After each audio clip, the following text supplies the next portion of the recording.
Well, hello, everybody, and welcome to the Pursue Your Spark podcast. I am so excited about my guest today. It is the fabulous Deborah Darling. And I was so excited that she actually said yes to be on my podcast. And as a glamorous and busy person as she is, so let me introduce Deborah Darling if you have not come across her on Facebook or Instagram yet. She says about herself, she's an ageless style protagonist. I hope I pronounced this right. Model and show off. She says about herself, I believe that growing older should only be perceived as a great thing, that there are many wonderful opportunities still waiting to be discovered, marvelous adventures to be had, and a full life to be lived. So that is Deborah Darling. So I also wanted to share with you, Deborah has been featured all over this planet. She is, among other things, she's a contributor to the Australian magazine Broad. She's featured in Woman and Home magazine, in the Fine Line magazine, in the article 12 Silver Stunners, look at her hair, to follow on Instagram, featured on Josie, which I just learned today is the slang word for Johannesburg, and the Chantelane magazine, gorgeous hair, gray hairstyles that will inspire you to ditch the dye. Oh, I love this, because look at us. She's also, which I learned today too, she's the co-host in a pilot for a TV show that just recently aired or started. So I want to know more about this later. She is, oh, and I saw your documentary, the documented 60-second documentary, Deborah Darling. I loved it. Aside from that, she was a zombie in the film Blind and several TV commercials. So I hope you guys are pumped about my guest, Deborah Darling. So welcome to the show. This is you. Thank you. Thank you so much. I sound very busy, don't I, with that list of things going on? I know you've been really busy with photo shooting and new modeling jobs. So I was really excited that you were able to come on the show and say hi and share you with my viewers. So you live in South Africa. If everybody wondered about the accent, it's not an American accent. So you live in South Africa, in Joburg, as you guys call it. So tell us more about it. Yeah, I've lived here for about 30 odd years, but I am English my parents were English, but I was born in New Zealand. So they went to New Zealand when they were newly married. They were expecting me already then. So I was born in New Zealand, but they didn't stay there for long. I think they had itchy feet and they went back to England. And then I've spent the rest of my life moving around between Zambia and Zimbabwe and back to England. But I've been living in Johannesburg now for about 35 years or more. So I'm a Joburg girl, I think now, with a twist of English maybe. What made you stick in Johannesburg? Oh, I don't know. I came here. I met a man. I met the man I married, and he was South African. So we moved here together, and I had my daughter and set up home and set up life, and this is where I live. And that's how it goes. Yeah, it's just like here. I came from Germany to the United States and met my first husband. Had the kids, got stuck here on the East Coast of the United States, and that's just where I end up living. That's it. That's how it goes. My daughter and grandson live here, so this is where I am for now. Yeah. Oh, I want to tell the viewers that I actually have never met you in person, and I saw you on Instagram. And guys, I literally started stalking Deborah. I saw her cool hair and I was like, oh my God, this woman is so cool. She's so brave about her gray hair. She loves her gray hair and she looks absolutely fabulous. And so I was like, oh my God, I got to know this woman. So I started literally stalking her on Instagram and listening to everything she had to say and the cool styles she had. And then I was wondering, is that her real name, Deborah Darling, or how did she get to that? So how did you become, or are you Deborah Darling? I'm not Deborah Darling. My name is Deborah Chambers. And it's the strangest thing, because about probably 10 or 12 years ago, this Deborah Darling name, people started calling me Deborah Darling, and I honestly don't know why or how it happened. And everyone at work started calling me Deborah Darling. My name on the telephone list became Deborah Darling. My parking spot became Deborah Darling. It sort of got a life of its own, and became more and more. So I like it. So I'm using it. My friends call me Miss Darling, which I quite like as well. Miss Darling. That Miss sounds Darling. very, Yeah. I think very cool, very fashionable. So it stuck, and it's interesting that I didn't make it up. It sort of just, I don't know, grew on its own. Yeah. Very strange. Yeah, because it is, when I look at you, you two look to me definitely more like a Deborah Chambers, not like a Deborah Chambers, but like a Deborah Darling. That was the perfect fit and the perfect presentation on your Instagram account. So Yeah. I have to tell the listeners too that I love your little videos that you post on Instagram. I think they're absolutely funny, informative, cheeky. So tell me, how did you get to be so popular and so involved with Instagram? A friend told me when I started modeling, and I had a few photographs that I was collecting, which was only 3 years ago. A friend said, you need to put your photographs on Instagram. And I didn't know what it was. I'd sort of heard of it, but I didn't know. So I sort of investigated, and I uploaded a few photographs. I didn't have any followers, and I didn't really know how it worked. Oh yeah, there's that. Yeah, but then it also started to grow, and I started to get a few followers. And then about a year ago, I started a little online styling business. And when we were launching that, I started making videos in my car. I decided to make a video, and they were about style, but they were sort of quirky and funny and silly. One of them, I'm driving around with a moustache in my car. So and they were such fun, and everybody enjoyed them. The business didn't take off, and I think we were a bit too soon in the market for an online styling business. Anyway, Yeah. I continued making the videos. So now I make them. It's not a regular thing, but I try and make one once a week, and people seem to like them. So I'm very silly in them, but yeah, they become my thing, I suppose. It's like I always watch the video, and I know you oftentimes video in the car, and I know you guys drive on the left side of the road, but I'm always nervous. I'm like, Deborah, keep your eyes on the road. Don't look at us in the camera. No, we're okay over here. Yeah, well, I don't touch the phone at all. I try to be very, very safe. I don't touch it when I'm driving, and I glance at it, but it feels very safe, and it feels as though I'm talking to somebody, to a passenger. So I don't like to think that it's not safe, but I think it's okay. Yeah, I think it's just as a mom, I'm like, I have my no, hands on the steering wheel. I'm German, so we're always looking straight ahead. There's no looking around.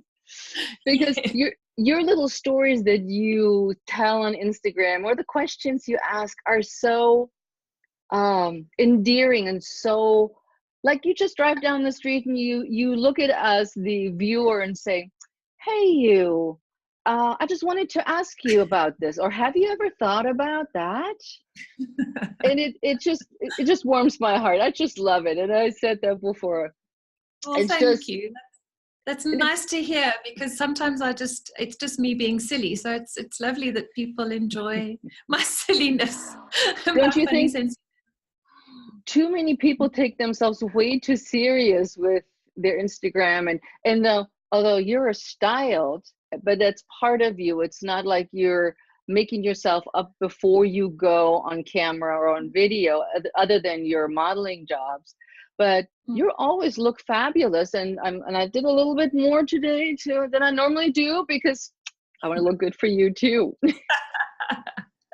Thank you. I do try to post. I do post sometimes videos with no makeup and things. I try to be try to be, I mean, nobody wants an unattractive photograph really, or video, but I do, well, you've seen, I post them with no makeup, sometimes my gym photographs and things. So yeah.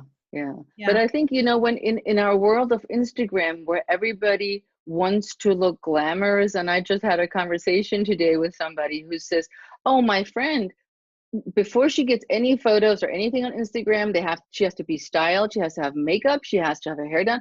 Otherwise, you won't ever see her on Instagram or any social media for that matter.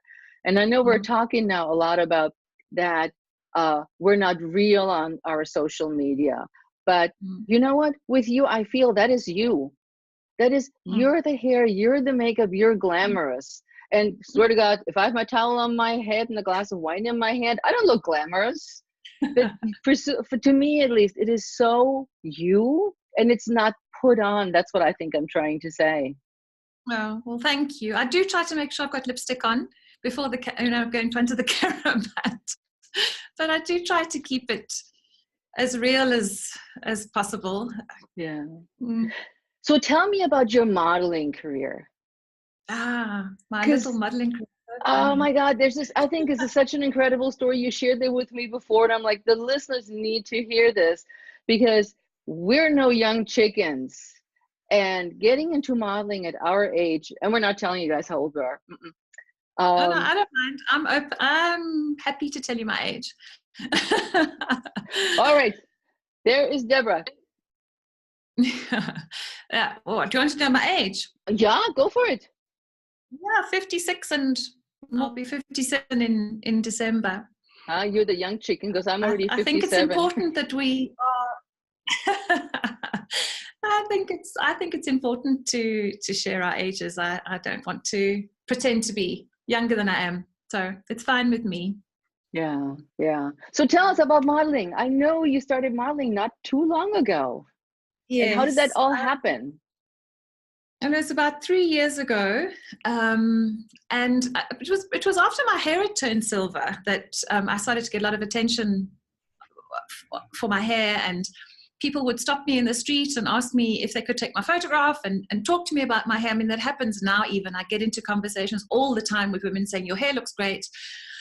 I'd love to let my hair be grey, but my mum doesn't like it, or my daughter doesn't like it, or my husband doesn't like it. So I'm always ambushed in shops and restaurants to talk about my hair. Anyway, so I started to get a lot of attention about my hair. So I decided one night, you should never leave a granny alone at home with an internet connection, unsupervised.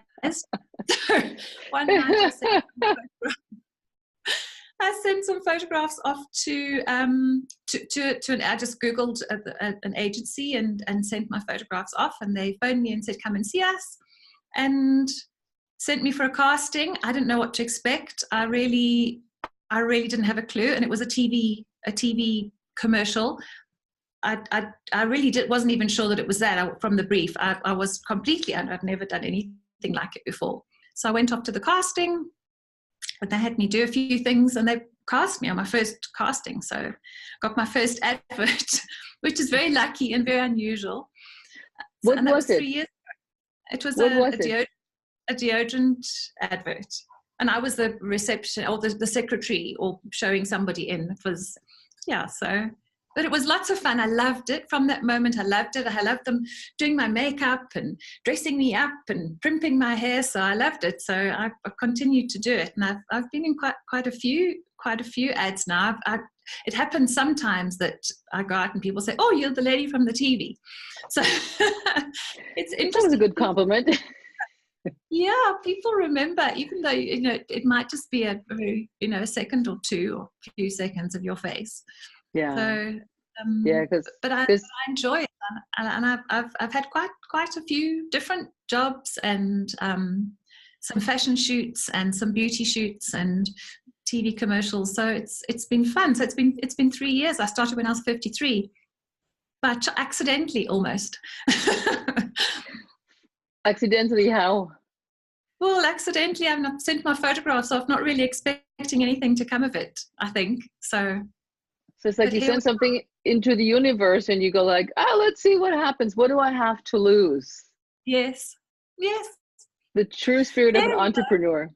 a bit terrifying, but I mean, I enjoy it, and I still get terrified. I mean, when I go for a casting, I'm still nervous as I'm driving there, thinking, "Oh my goodness, they're not going to like me," or that's the thing, is to be brave and to try new things. Yeah, and that definitely is a very new thing, and putting yourself out there. And I love that you're owning your gray hair. And I asked you that before, but I also want to share this with the listener, that your hair, and if they see you on Instagram or they watch also the video recording of this, her hair is really that color. Yes. People stop and ask me who colors my hair more often than even who cuts it, or about the same. And I have to tell them that it's not colored. So that's people find that hard to believe. Yeah, I get it from my mum. She had silver hair and she didn't like hers. She covered it up. So yeah, with many women do that. But I was like, I saw your hair and I said, wow, is this really real? And it's like, yeah, with the gray hair trend now being so trendy. And you said, yeah. And then you have this really groovy, funky haircut. It just fits your personality. It's, I saw a picture of you before you were Deborah Darling. Oh, yes. The one with the coat. And yes. I mean, there was just no comparison to the two women that I saw, at least in the picture, and the style and the vibrancy of the person. It's because you went through a huge transition. Share what your story. I used to be quite overweight.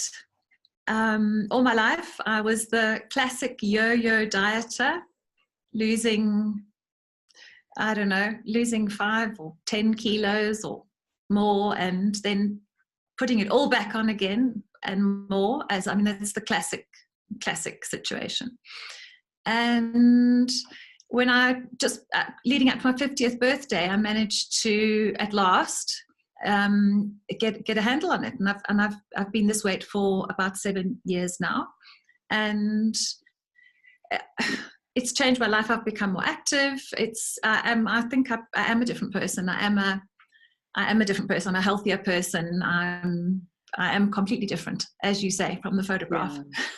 It was stunning when I saw the before and after, and I'm going like, is that really the same person? So how did you get a handle on all of this, on your weight and your weight? How did you get a handle on the transition? I met a fabulous dietitian in Joburg, and I still see her very occasionally. I haven't seen her probably for 18 months, but she's there if I need to kind of just get a bit of a focus and so on. So it's nice to have her, or if I need help, if I'm doing more sport or something like that, and I just need a bit more input. If I'm upping my cycling and I just want to make sure that I'm eating right and so on. But one of the other things that I really do believe made a difference was that I started to think about my because I'd been to dietitians before, so I mean, there's not anything new, but I think that one of the things was that I started to think about my body in a different way, and I started to think that, in fact, I wrote it down, and I wish I could find it. I remember writing an A4 piece, all these notes, because I was constantly in this battle to lose weight and to resolve this problem that I had with myself. And I started to consider that the body that I didn't like, and that I had grown to really loathe from my teenage years when I started to put on weight, that maybe it was a perfect body. Maybe it was perfect because of all the things I could do. You think about that you can listen to music, that you can love, that you can dance, that you can make love, that you can have it. I mean, I bore a child, and breastfed the child for a year. So that's amazing. I mean, that's incredible stuff. So I think I started to reframe the idea of the body that I felt disconnected from, and that I didn't respect and didn't care for. And I think that helped me to to get a handle on it and to say, well, my body's okay. My body's actually very good. In fact, all the things I can do. So, and I think that helped me. And I think I started to respect it and treat it in a more respectful way. And I think that was a big shift for me. I can totally see that, because I hear so many women that I'm talking to, in particular in our age bracket, that are like, I'm not losing weight, I'm doing everything, but they all see themselves in a much more negative light. And like you said, you put it so pointedly, is, our body can do so much. It doesn't matter if you have a few pounds more or less, or if you're rounder or more voluptuous or whatever. But really, that you honor your body and you love your body for who you are, and really love the capabilities of your body. Yes. Yeah, because you can't do a transformation with hating yourself, hating your body. Yeah, it's a big shift, to think this body that I didn't like produced a child, and that's amazing. And it deserves a bit of love for that. Oh, it absolutely does, because it's a long time to produce, and then well, I call you stuck with them in the most loving way. Yes. Yeah. So I gotta share with the guys here, the girls, that you are a triathlete that I had not known before. So tell us about what the role of exercise played once you've made the decision that you love yourself, that you're an awesome person, and your body is just exactly the way it should be. You lost the weight, but you didn't do it by just dieting. No, in fact, diet is one of the key things, I think, to making the change, was taking the word diet out of my vocabulary. I don't even use it anymore. It's not. I think that was one of the key things, is that I stopped dieting. In fact, I learned that I could eat anything I liked. Diet, this idea of starving yourself. The diet is gone. I don't diet ever again. I think that was another thing that sorted the problem out, funnily enough. Now I've lost track of the question. Yeah, dieting. I'm like, I know. Yes. Dieting is awful. It's like, I know I like to come up with another word. Sometimes you have to use the word diet. I'm on a diet, yes, but the overall notion that it has is just awful. Terrible. Terrible. It's a healthy way of eating. It's a nutritious, eating nutritious food. I'm on a diet, and you just know the minute you say that word, it isn't going to work. You're going to be back where you were. So I removed that word, and I started moving. So I'd never owned a pair of trainers even. I mean, I was a couch potato. I did do swimming. I did do some swimming. I've always been quite a good swimmer, but running or going to gym, or I didn't do any of that. Okay, wait. A trainer is a pair of shoes, right? Shoes, yes. So training shoes. Because a trainer to me is something you hook onto your bicycle. Okay, now we call them trainers, training shoes, or we actually call them tackies. There's a word for you. Okay, all right, tacky. I like it. That's what they say in Joburg. I'm wearing my tackies today. Yes, exactly. How cute. So I bought a pair, and I started walking in the mornings. I mean, I didn't like exercise at all. It wasn't for me at all. And I started walking in the mornings before work, just really walking around the block for a block or two. And that gets a bit boring, so I sort of ran to the lamppost or ran to the dustbin or whatever it was. And soon I was sort of jogging along. I don't know if you could call it running. It's sort of more of a stumble around the block. But anyway, so I started running a little bit. I'm not a good runner at all still. And then a friend persuaded me to, or got me to go and try cycling, which I tried, and I liked that. I immediately liked cycling, so I bought myself a bike and started cycling. So I need better friends, don't I? So now I had the three skills: the swimming, which I had always done and kept up. I used to do the mile every year. That was the only thing I ever did. It's a mile open water swim here in. Wow, that's a lot. Yeah. So another friend, a different friend, persuaded me to enter a sprint triathlon, which is a half an Olympic distance triathlon. So it's about, I think, a 750-meter swim, a 20-kilometer ride, and a 5K run. So it's a nice, and I did it. I was nervous, and I managed, and it was fine. So I've done a few of those, which is nice. I love the medals. I love getting medals. So I'll do anything for a medal. But for medal? Oh, I gotta keep that in mind. Yes. So, and then I did one. She persuaded me. The same friend. She persuaded me to. She's very sporty. She does a lot of triathlons and so on. And she persuaded me to do. I did one Olympic distance, standard distance triathlon as well a couple of years ago, which I completed. I haven't done another one of those yet. I don't know. Maybe I will in the future. But for now, I'm hoping to do some sprints this season again. They're a nice, achievable, but still a stretch. You know, you have to train. You have to be fit. You have to be moving. What is the weather like right now in South Africa? We're coming into spring. So spring is the 1st of September officially, although it can still be quite chilly in the first part of September. So it's warming up, and the mornings are getting lighter earlier, but it's still a little bit cool. Okay, because I was just curious, because we're still very hot here in DC, but the weather's winding down into more of a fall type temperatures. We're the opposite. Yeah, our little spring flowers are coming out, and spring is peeping through. It's not here yet properly. Well, summer's not here yet. Yeah. So I'm just looking into the weather for, as far as triathlon is concerned. So it's like, we need to know, because the perfect weather to train is when it's cool outside. Yes. Well, that's the trouble here. It gets so hot in the summer that it's very, very. Cycling in that heat is it's tough. Now, I know you talked about your daughter, but you also have a grandson, and I know from your posts that you guys have a blast together. We do. So look at your face. Oh, we do. Oh, he's my. Oh, I love him to bits. He's a quirky little old-fashioned chap. He's too funny. He's lovely. He's 14 and a half now. And we're great friends still. I hope long may that last, I hope.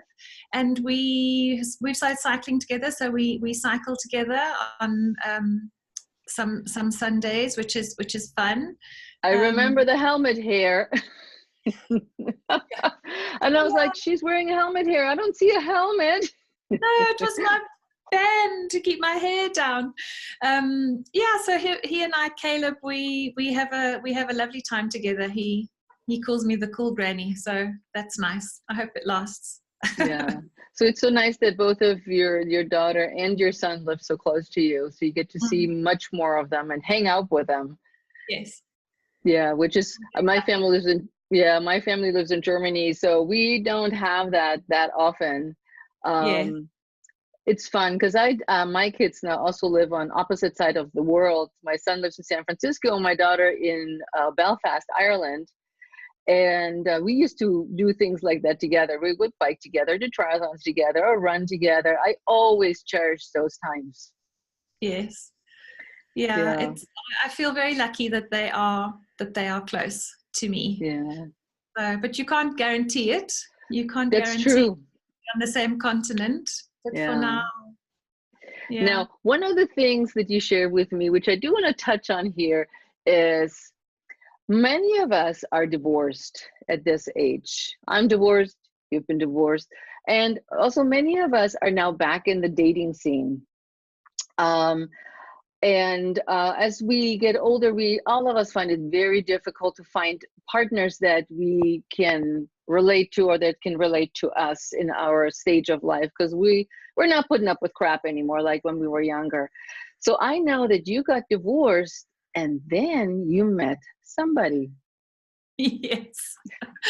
Yeah, and it's a strange thing. I must say that nobody imagines being divorced for any. It's just nothing. I was married for 25 years. I didn't think I'd be divorced ever. It just was never in my future. Not for me. But anyway, I found myself divorced in my mid 40s. I didn't think I'd find somebody. I didn't imagine finding somebody else. And I think that you feel quite unattractive and old. I mean, that's so silly, isn't it? But that is the way it can be. Yeah. I met a very, very nice man within sort of almost just a little bit less than a year later. And we're still together. And that's sort of 11 or 12 years ago. And yeah, it's a different relationship completely, as you say. We don't live together. We are not married, and we don't plan on changing those things. I like that we sort of choose every day to be together. It feels very authentic. It feels like that's where we want to be. So while we want to be there, we're there. I think that's the difference. When you're older, you feel it can be like that. There's nothing clingy, or it's a very different relationship. It's because it's so refreshing to hear you mention this type of relationship, because many women I talk to, after the first time they're divorced, they go, oh, never again. I don't want a guy in my life. I'm just by myself, happy as can be. And I think it's so important to have somebody that you feel close to, especially as you get older. I see it with my clients that are in much older stages in their life, but not necessarily marrying, but having the option to be with a partner on your own terms. And I want the women out there to understand that this is an option. This is not weird, or this is not something, oh my God, I can't do this. I have to marry, or now we have to move in together. This is, I would have never thought I would marry again and actually move in with my now husband, but it was just so cute. I couldn't say no. So here I am. But my second choice would have been exactly what you have in your life. A relationship that allows you to live your life on your own terms with a partner that does the same, and you love each other to death. So I think that's so refreshing. Yeah, it's nice. So it feels, obviously it's been a long time. It's an old comfortable relationship, but we have our own space. I have my own home. I can, my girlfriends can visit me for sleepovers, or you can have, I think it's the best of both worlds. I think you get the best of each other when you have time to do your own things. And I can't see it running any other way, but let's see. Never say never. True. Good. I have one more question for you before we close up. What is the most scary thing you've done in your life? I'm consistently scaring myself. I think that's my new motto, is to do one thing to scare yourself every day. I don't manage every day, but I do a lot of scary things. But I think the first thing I did that started off my transition, my transformation, if you like, was a year or two after I got divorced. So I was in my late 40s. I went to Argentina on my own for 3 months. Wow. I found myself sort of between jobs and had a little bit of money saved up. So I went off to Argentina. I wanted to learn to speak Spanish. I didn't learn to speak Spanish enough because I had too much fun with all the people I met there. going out and about. But that was terrifying. I mean, I remember, because I didn't speak Spanish at all. I didn't speak a word of it. And I remember laying in bed then, and I thought, how am I going to catch the train? Because I went to school there in the mornings to learn to speak Spanish, but I didn't know how I was going to catch the train. I didn't know how I was going to do anything. And I'd lay in bed the night before I went, and I just thought, I can't do it. I'm petrified. How am I going to do it? I'm going to have to cancel everything. Anyway, I went. I think that was my first first step to learning that it's scary. It was a wonderful, wonderful experience. I made friends from different parts of the world, and I had a beautiful time, and it was all fine, and I managed to buy the train ticket. Oh, that's amazing, because that is a scary. 3 months is a long time to go somewhere by yourself, not speaking the language. Well, more power to you. That set you up to become the Deborah Darling that you are. So tell our listeners, how they can reach you and find you and hire you and all these good stuff. Well, I think the best way is Instagram. Okay. I'm Deborah Darling, so I'm quite easy to find on Instagram, and that's simple. Facebook as well, Deborah Darling as well. So those are probably the easiest ways. My website, deborahdarling.com. So everything hooks back to Deborah Darling, or if you're at a complete loss, Deborah Chambers. Good. I will put links in the show notes so we can have you at Facebook, Instagram. Let's see where else. YouTube. You have a YouTube channel? Oh yes, I do. Yes. So people can easily find you. They can. I'm all over the place, it seems. Well, you keeping busy, that's for sure. So I want to say thank you so very much that you had time to come to speak with us today and share your experience in your life with us. Because I think you're not only a darling, but you're fabulous as far as I'm concerned. Thank you so much. And thank you for talking to me. It's been fun. We must do it again. Oh, I loved talking to you. It's like the last time we did that, we spoke for an hour and we're like, wait, we're not done yet. So Deborah, I'll see you soon and I'll talk to you soon. Bye. Thank you. Bye-bye. Bye.